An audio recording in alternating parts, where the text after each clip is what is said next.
Recently, the internet has been absolutely going batshit crazy in the book community over the fact that one of the most popular dark romance series is going to be turned into a major motion picture.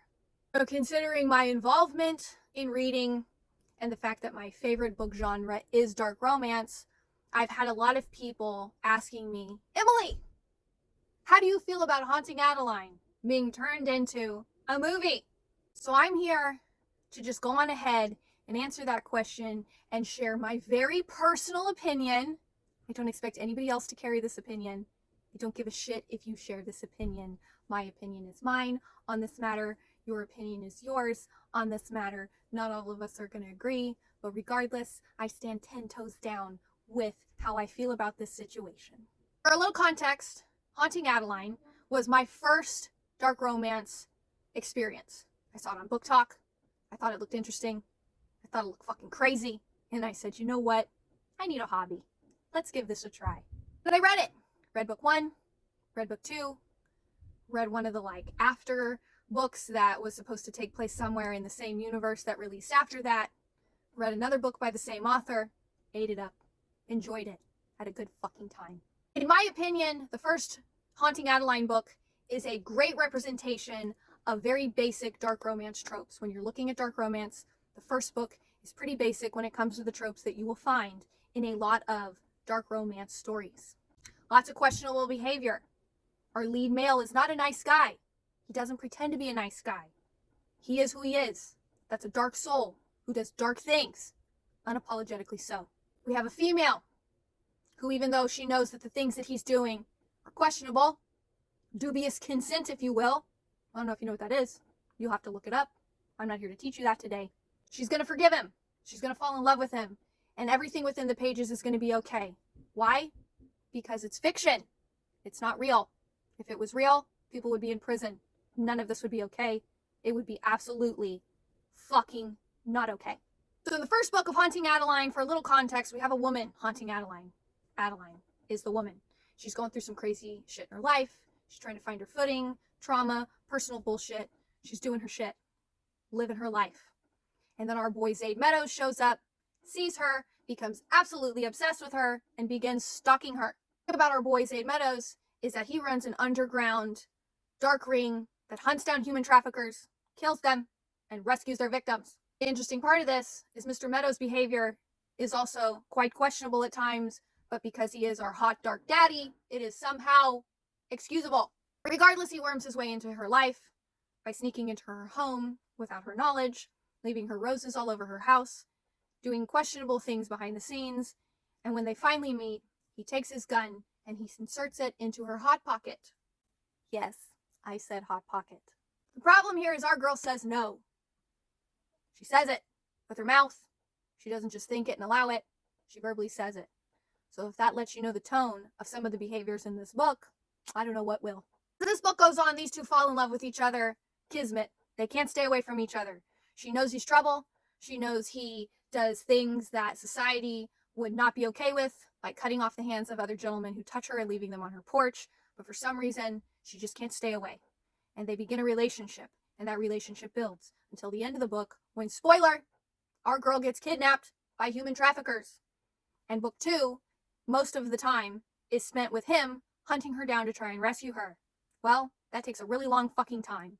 And some really horrible shit happens to her and other characters in book 2 that most people would not be able to stomach. The thing about these books is that they are for very particular tastes. And some of us can separate fiction from reality, and some of us can find the absolute disgusting enjoyment of finding these types of plot lines entertainment. Hi, I am someone. I ate this shit up and asked for seconds. Book 2 is really difficult to get through for a lot of people because there are a lot of really horrific things that happen. It is full of on-page descriptive sexual abuse at the hands of human traffickers. It's real life shit. It's shit that happens all the time. But to read it for your own free time can be questionable in some people's opinions. That's how I spend a lot of my free time, is reading questionable on-page situations. But much like watching horror movies and finding enjoyment from Art the Clown pulling people's insides out, some of us find enjoyment from absolutely dark, questionable behavior from morally gray and morally black men who we would never allow to happen in real life, but when reading on page, somehow it just makes you go, am I into this? Do I like this? You wouldn't. You wouldn't. It's not real. It's fiction. It's stuff that most people, if they heard, would say, I would never read that shit a day in my life. But there's a large demographic of women, and even some men, who find this type of readable content entertaining. They like it. It's enjoyable. It's shocking. It's dark. The audacity is just unending. But it's also not real. It's fiction. And we can separate the two. So reading that stuff doesn't really fuck with us like it fucks with other people. Your grandma, perhaps. Or your teacher from 2nd grade. Regardless, this is being turned into a movie. And there's a lot of people who are upset about it, and there are a lot of people excited about it, and those two parties are button heads like nobody's fucking business. People want to know what I think about this situation, and so I'm going to share my personal opinions on how I feel about the current situation of Haunting Adeline, one of my favorite dark romance series, being turned into a mass major motion picture. Number one, I do not think it's possible to turn this type of intense, readable, formatted content and storytelling and turn it into viewable media and it hit the same. I just don't think it's possible. I know it's not possible for me. Sometimes it's possible for others. But when it comes to the dark subject matter and the intensity that you can read on page, the energy and feelings that these stories provoke when reading, encapsulated in your own mind, being processed through the palette of your eyeballs, I do not think it can be turned into a movie and it hit the same. I just don't. But Emily, there's dark romance movies. I know. And those were originally written for screen. They were created with the intention of being put on screen. That's how they were formatted. It's not the same. The books will always be better. And I don't think when it comes to dark romance specifically, you can do its storytelling justice and take those plot lines and turn them into movies and them have the same type of impact. It's a no from me, dog. Number two, I think that it's going to be absolutely tragic when the fighting ensues once who the cast characters are released to the public and we see who's going to play Zade Meadows, the most popular dark romance book boyfriend there ever was. Book groups I'm in are already full of discussions about who should play the leads in this character portrayal. Who should be Zade? Who should be Adeline? And everybody's sharing their celebrity crushes and who they think would be the greatest for these roles. And you know what happens in the comments? Hundreds of women saying if that's who's casted, it will ruin it for me. Because unfortunately, you cannot take what somebody has made up in their mind and ruminated on for several years, becoming an absolute, powerful, obsessed fan, and then turn it into viewable media and everybody be happy. You can't do it. There's going to be a lot of bitches disappointed. And when it comes to Haunting Adeline fans, some of those who are so obsessed with that universe and that book series can be some of the most insufferable cunts I have ever seen in comment feeds. When something is not up to their standard, they never shut up about it. They're mean. They throw out death threats. They are vile human beings when you let them down when it comes to their Zade Meadows. So I think that's just going to be a lose-lose. You can't make everybody happy. You're not pizza. Number three, I personally don't think that dark romance to this degree should be put out into mass content across the medium of a movie. I just don't.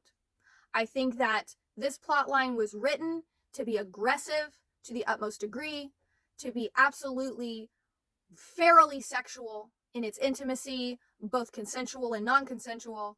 I think that there is way too much fucking in this plot line to be able to turn into a motion picture for the masses. I just don't think that that's something that needs to be done.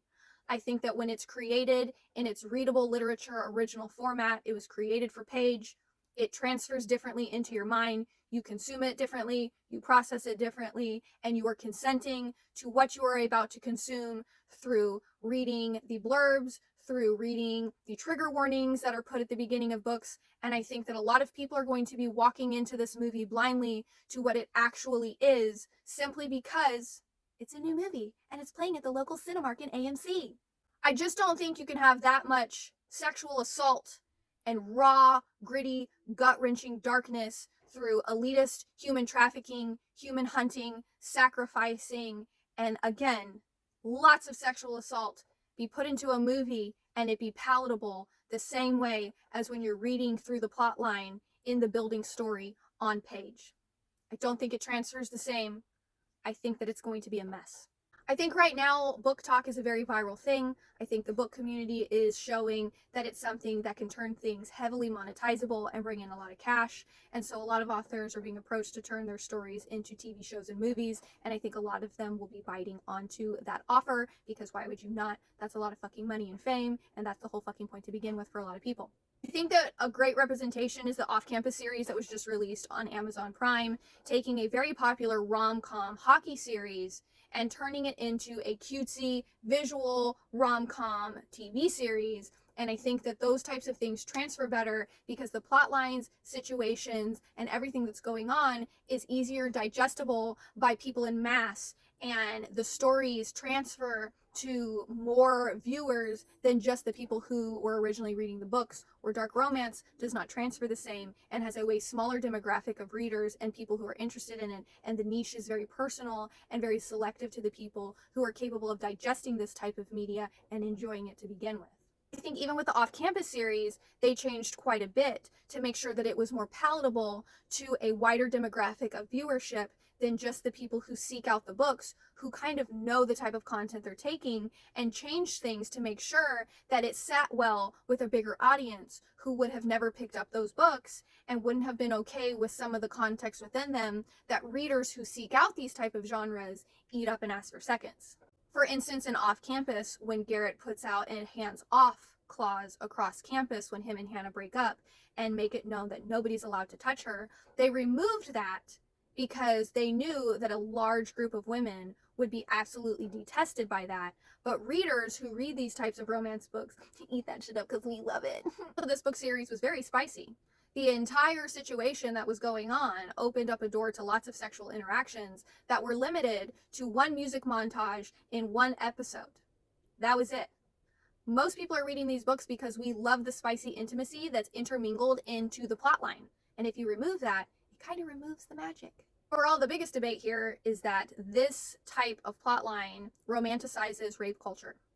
I personally don't agree with that. I think that people who want to harm women are going to harm women, and the majority of people taking in this content are women themselves. I don't think that turning this book into a movie is going to be necessarily dangerous to women. I think that there's a lot of dangerous things out there for women. I don't think dark romance is the cause of it. I think crazy motherfuckers are going to be crazy motherfuckers, and whatever triggers that, triggers that.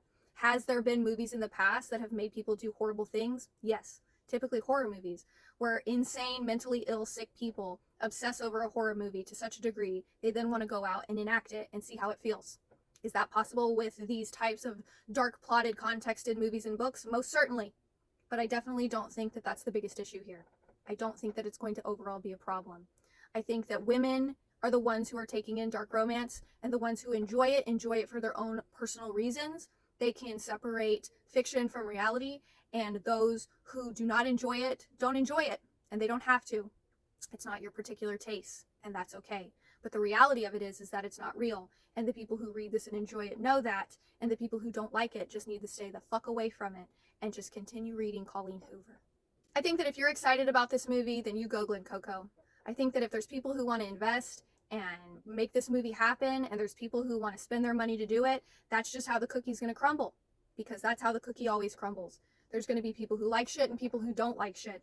The people who like it need to go eat it up, and the people who don't like it need to go find somewhere else to dine. I think that there's always going to be things that are put out there that people disagree with, that they think could cause issue, and I think that there's always going to be people out there that say, calm the fuck down, it's not that deep. I personally don't think it's that deep. I think that the overall negatives of the situation are just personal choices of mine, personal likes, dislikes, and interests, my own personal views and opinions on how media and content and entertainment and books and movies are all ingested, digested, processed, and enjoyed or not enjoyed across your mental state. That's how I feel about it. But I don't think everybody's going to feel that way about it. And whether you think that's fortunate or unfortunate, that is just how these types of things work. I love dark romance. I support dark romance. I find a lot of not only entertainment in dark romance, but some odd therapy, some healing situations, some things that make me feel a lot better about other things in my life. Not everybody feels that way. Not everybody looks at it and says, you know what, this is the thing for me. And that's okay. I think one of the biggest issues that we find here is that people want to be able to condemn other people for either liking or disliking something opposite of them. And the reality of it is that we just need to learn to mind our own fucking business and move on down the road if it's not something that personally pertains to us. For those that are concerned with the dangers that this might promote for women, I think that those fears and perspectives are valid. I understand them. I could have a conversation about them. I could see your point in them. I just don't think that this type of content in media is going to be or is the main problem here or contribute to the problem. I think that the real problems out there are done by sick motherfuckers who are going to be sick motherfuckering, and I don't think fictional content is going to necessarily be the catalyst to making that happen. Because if that was the case, the majority of people who take in horror content would be out there fucking killing people. We can all laugh at Art the Clown and his crazy shenanigans, but nobody thinks that that shit should be happening. And if you think that this type of shit that's happening, whether it be in fictional dark romance books or horror movies or a show you're watching on Netflix, it's fiction. It shouldn't be happening in real life. You can enjoy it in the fake dimension that it's being presented to you in, but that shit should not be brought in real time. And if it's brought in real time, something needs to be done about it because it's not okay. I'm not against this movie being made. I don't personally have interest in this movie being made. I liked the books, enjoyed the books. I enjoy the dark romance genre. I have no interest in the books that I love being turned into movies or TV series. I think that type of media sucks. I think it's cringy. I think it's poor acted. I just don't like it. It's not for me. But if it's for you, enjoy it. Live your best life. And always remember that fiction is not reality, and the two should never cross paths. We step into fiction to disassociate from the real horrors of this life. And I like to keep the two separate because I have to have somewhere to fucking escape the dimension that we're actually trapped in real time.